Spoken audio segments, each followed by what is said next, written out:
এমনভাবে নির্যাতন আর নিপীড়ন করলেন, আপনিও রেডি হয়ে থাকেন, ওইটার কারণে আপনাকে জাহান্নামে যেতে লাগতে পারে। ওইটার কারণে আপনার সন্তানের প্রতিও যদি আপনি নির্মমভাবে এমন করতে থাকেন, আপনার সন্তানকে আপনি জীব দান করেন নাই, ওই সন্তানকে যিনি বানাইছেন আপনাকে সামান্যতম সময়ের জন্য আল্লাহ পাক জিম্মাদারি দিয়েছেন, কিন্তু ওই সন্তানের জিবার মধ্যে থেকে শুরু করে পাকস্থলী পর্যন্ত পৃথিবীতে যতদিন পর্যন্ত তারা হায়াত আল্লাহ তাআলা দান করেছেন, ততদিন পর্যন্ত ওয়ামা মিন দাব্বাতিন ফিল আরদি ইল্লা আলাল্লাহি রিজকুহা, আপনি না খাওয়ালেও মালিক খাওয়াবেন, এটা ওয়াদা করেছেন আল্লাহ তাআলা। কেন আপনি মারতে যাবেন? কেন আপনার সন্তানকে এমন প্রহার করবেন, এমন মারামার মারবেন, সন্তানের চেহারার মধ্যে চিহ্নিত ভাব উঠে যায়? আর করবেন? শুধু তাই নয়, এমন যেন নজরিয়াতের ভিতরে না আসে। আমার ভাইরা, যুবক ভাইরা, দাদু ভাইরা, উপস্থিতি শুধু মণ্ডলী, আমি আপনাদেরকে বলতে চাই, আপনারা এইটা সহ আপনার বিবিকেও আপনারা কখনো মারবেন না, ইনশাআল্লাহ। বলেন, সবাই বলেন ইনশাআল্লাহ।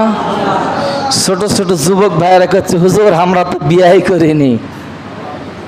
এই যুবক, আল্লাহ হায়াত দান করেছেন, আপনাকে ওই আমলও আল্লাহ তাআলা জড়াইতে পারেন, সুবহানাল্লাহ বলেন।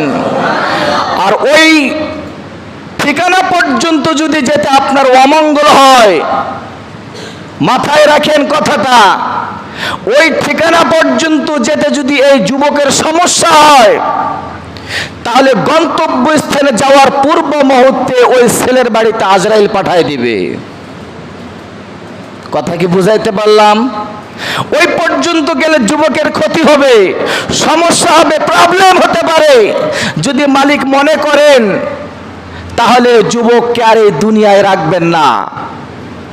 আল্লাহ তাআলা বলেন, এখান থেকে একটা শিক্ষা আমি আপনাদেরকে একটা ডোজ দিলাম। আল্লাহর পয়গম্বর জিবরিলকে বললেন, জিবরাইল তুমি এমন একটা প্রশ্ন করেছো গো, আমার কলজাতে আঘাত লেগে গেল। জিবরাইল বললেন, পয়গম্বর আপনাকে আর কথা লম্বা করতে হবে না, আপনি তাড়াতাড়ি করে জলদি জলদি করে আমাকে বলে দেন। আল্লাহর পয়গম্বর বললেন, জিবরাইল আমি এবার বলতেছি শোনেন। জিবরাইল তুমি যখন প্রথম আমাকে সালাম দিয়েছ, আমি তোমার সালামের জবাবটা আমার কান পর্যন্ত এসেছে, আমি উত্তর দেব। উত্তর দেওয়ার সময় দেখি যে আমার জিবার আগাতে একটা পোকা হাইরে কুটকুট করে আমার জিবার আগার গোস্তগুলি খাচ্ছে। আমি যদি জবাব দিতাম, খোদার কসম করে খাচ্ছি, আল্লাহর সৃষ্টির মধ্য থেকে এই পোকাটা ওই উত্তর দেওয়ার কারণে, সালামের উত্তরটা দেওয়ার কারণে পোকাটা ঠাস করে জমিনে পড়ে যেত। আর জিবা থেকে জমিন পর্যন্ত কত দূরত্ব আপনাদের উপরে ছেড়ে দিলাম, এই পোকাটা জমিনে পড়তে যত কিঞ্চিত কষ্ট পেয়ে যেত, ওই কষ্টের দরুন এই পোকাটা হাসরের মাঠে আমি পয়গম্বর আমার ব্যাপারে আল্লাহ তাআলার কাছে মামলা করতেন। বলে সুবহানাল্লাহ। ও জিবরাইল, এই জন্য আমি তোমাকে সালামের জবাবটা দেই নাই রে জিবরাইল। জিবরাইল আমি সালামটা এই জন্যই দেই নাই, পোকাটাকে আমি সেভ করেছি। আমাকে পরীক্ষার হলের মধ্যে আল্লাহ তাআলা ফেলাইছেন, এই পোকা আমার সমস্ত শরীরের গোস্তগুলি খোরাক বানাইছেন, এরা খাইবে, আমার কোনো দ্বিধা দ্বন্দ্ব করা চলবে না, আমি ইশাস করা চলবে না। এটাই হলো পরীক্ষা। আর এই পরীক্ষার মধ্যে আমাকে থাকতে হবে।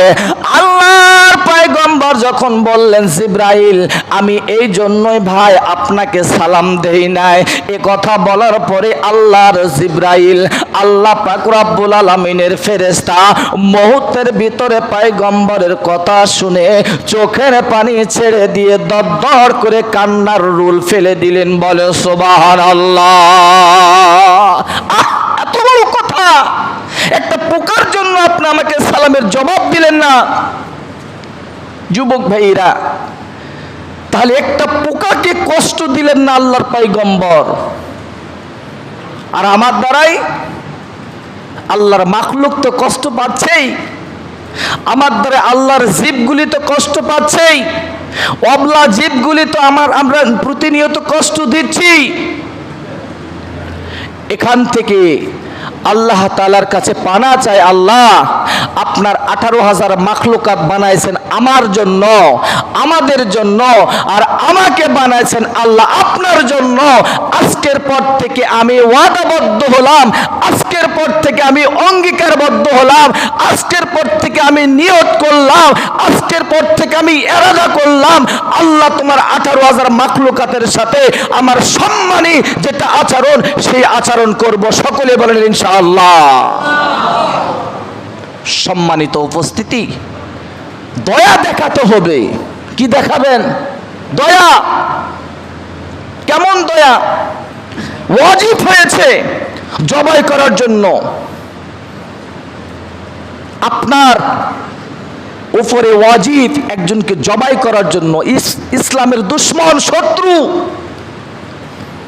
হযরত আলী রাদিয়াল্লাহু তাআলা আনহু বুকের উপরে উঠেছেন, তরবারি হাতে নিয়েছেন।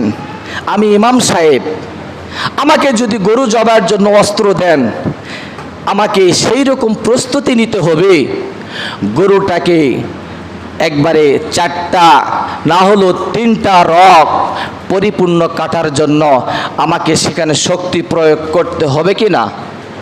সেখানে যদি আমি দুর্বলতা ভাব দেখাই, এক পোষের পরে রক্ত দরদর করে পড়বে, গরুও গোটা মাঠ দৌড়াদৌড়ি করবে।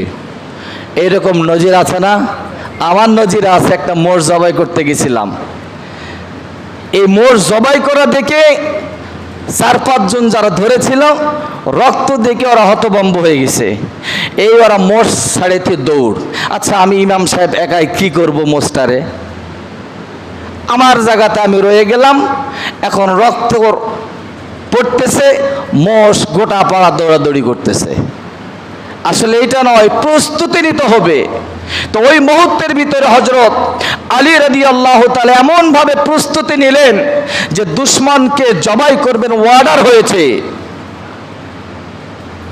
ওই মুহূর্তের ভিতরে বেঈমান টপ করে, সবচেয়ে আমরা জানি যে শয়তানের বুদ্ধি বেশি। মুআল্লিমুল মালাইকা, মুআল্লিমুল মালাইকা মানে উনি সকল ফেরেশতার লিডার। আচ্ছা, যে লিডার হয় ওর বুদ্ধি কম হয় না বেশি হয়? বাপরে, এমন বুদ্ধি যে ওই মানে বসে থাকে যে প্রসাব করবে প্রসাবখানায়, এই সময়টাও দিবে না, সরসর করে দাঁড়িয়ে থেকে মারে দিবে। এটা হলো বুদ্ধিজীবী। আমার ভাইরা, আলী রাদিয়াল্লাহু তাআলা আনহু তিনি প্রস্তুতি নিয়েছেন, জবাই করবেন। এমত অবস্থায় এই শয়তান, ইসলামের দুশমন, এই লোকটা কি করলেন? দুষ্টামি করে হযরত আলী রাদিয়াল্লাহু তাআলা আনহুর চেহারার মধ্যে থুতু ছিটায় দিলেন। কি ছিটায় দিলেন? থুতু নিক্ষেপ করলেন আলীর গায়ে। যখনই আলীর গায়ে থুতু নিক্ষেপ করলেন, তখনই আলী রাদিয়াল্লাহু তাআলা আনহু এত রাগ, তিনি তার চেহারা লাল বর্ণ হয়ে গেছেন। ওই মুহূর্তের ভিতরে মনে হয় ও চাবাই খাবে। কিন্তু আপনাদেরকে প্রশ্ন করতে চাই, আলী কি তার নিজ বুদ্ধিতে চলে না মালিকের বুদ্ধি দিয়ে? মালিকের বুদ্ধি দিয়ে চলেন। তিনি চিন্তা করলেন, তমিজ করলেন, যেই রাগটা আমি করলাম, যেই গুসাটা আমি হলাম, এটা কি আল্লাহর জন্য হলাম নাকি আমার জন্য হলাম? মুহূর্তের ভিতরে সমাধান হয়ে গেল। আলী যে রাগটা করেছিলেন এই রাগটা তার ব্যক্তিগত রাগ ছিল, আল্লাহর জন্য না। কার জন্য? নিজের জন্য রাগ হয়েছিল, আল্লাহর জন্য না। যখন আল্লাহর জন্য না, যেখানে সওয়াব পাবো না, নেক হবে না, ওই জায়গাতে আমাকে যেতে হবে, আমার রাগটাকে আমাকে ছেড়ে দিতে হবে। আমার জন্য যখন আমি রাগ হয়ে গেলাম, তখন মুহূর্তের ভিতরে আলী রাদিয়াল্লাহু তাআলা আনহু ওই তরবারিটা জমিনে নিক্ষেপ করলেন, বেঈমানকে আর জবাই করলেন না। এখন বলেন সুবহানাল্লাহ, আস্তে বলবেন না জোরে বলবেন? আর একবার বলেন না কেন সুবহানাল্লাহ? আলী রাদিয়াল্লাহু তাআলা তরবারি ফেলে দিলেন, নিক্ষেপ করে দিলেন। বেঈমান এবার জমিন থেকে উঠে আলীকে বলে, আলী, আমার তো উপরে ওয়াজিব হয়েছে জবাই করার জন্য, আপনি জবাই করলেন না কেন? আলী রাদিয়াল্লাহু তাআলা বললেন, যুবক রে, তুমি আমার শরীরের মধ্যে থুতু নিক্ষেপ করেছ, ওই মুহূর্তের ভিতরে আমার শরীরের মধ্যে একটা রাগ উঠেছে। আমার ভিতরে কেমন যেন তোমার ব্যাপারে কেমন যেন একটা সঞ্চয় হয়েছে। চিন্তা করে দেখলাম মালিকের জন্য রাগ না, আমার জন্য রাগ। যখন দেখলাম আমার জন্য রাগ আমি নিজেই হয়েছি, তখন মুহূর্তের ভিতরে আমি তোমাকে জবাই করা ছেড়ে দিয়ে আমি আল্লাহকে খুশি করেছি।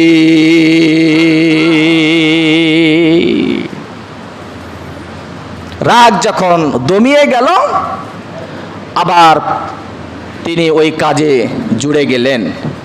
তা আমাদেরকেও সেই ফিকির করতে হবে, আমি যে ছেলেকে মারতেছি এটা কি আমার রাগের জন্য নাকি এটা মালিকের সন্তুষ্টির জন্য? মারবো তো তখন 7 বছর যখন বয়স হবে, 10 বছর এর মাঝে দিয়ে যদি একটু দুষ্টামি করে, মালিকের কিছু কথাকে অমান্য করে, নামাজে যদি না আসে, তখন আল্লাহ তাআলা একটু প্রহার করতে বলছেন। 7 বছরের আগে দাম দাম করে মারবেন, তাহলে চলবে? ভাইয়েরা, 10 বছর পর্যন্ত প্রহার করেন। যুবক, নামাজ পড়তে হবে। এই বিবি, নামাজ পড়তে হবে। এই মেয়ে, নামাজ পড়তে হবে, নাহলে তোর আজকের পর থেকে এই হাড়িতে তোর ভাত জুটবে না। আপনারা বলেন, ওই মেয়ে এবং ওই বিবি নামাজ পড়বে কিনা ভাই? তার মানে আমি পড়ি না, আমার বউ পড়ে না, আমি পড়ি না, আমার মেয়ে পড়ে না, আমি পড়ি না, আমার সন্তান পড়ে না। আমি যদি অ্যালার্ট হই, পরিবারের লোক অ্যালার্ট হবে কিনা বলেন তো সবাই? আমার ভাইয়ের, আমার বন্ধুগণ, এটাই বাস্তবতা আর এটাই বাস্তব ওয়াজ আজকে। তাহলে আমাকে একমাত্র শুধুমাত্র দয়া দেখাতে হবে। কি দেখাতে হবে? আল্লাহ দয়া করে, মায়া করে আল্লাহ হাসরের মাঠে আমাদের উপরে সেই দয়ার ছাতার নিচে, দয়ার সেই আবরণের নিচে আল্লাহ তাআলা সেই দিন আমাদেরকে জায়গা করে দেবেন। বলে সুবহানাল্লাহ। আল্লাহ যদি কহার হন হাসরের মাঠে, কশিন কালো আলেম, মুহাদ্দিস, শাইখুল হাদিস, দাওরায়ে হাদিস, মুফতি, যত ধরনের হাফেজ আছে, কশিন কালো কেউ নাজাত পাবে না আল্লাহর যদি দয়া না থাকে। কি বলেন ভাইরা? আল্লাহর যদি দয়া না থাকে আমরা নাজাত পাবো সেই দিন? কশিন কালো পাবো না। এই জন্য আল্লাহ যে আমাদেরকে বানাইছেন, যে মালিক দয়া দেখাবেন, সেই বান্দাদেরকেও দয়া দেওয়ার এবং দয়া অন্যকে আল্লাহ পাক রব্বুল আলামিন অন্যান্য বান্দার মাখলুকের প্রতি আমরাও দয়া দেখাবো।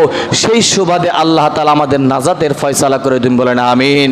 ওয়া মা আলাইনা ইল্লাল বালাগ। আসসালামু আলাইকুম ওয়া রাহমাতুল্লাহি ওয়া বারাকাতুহু।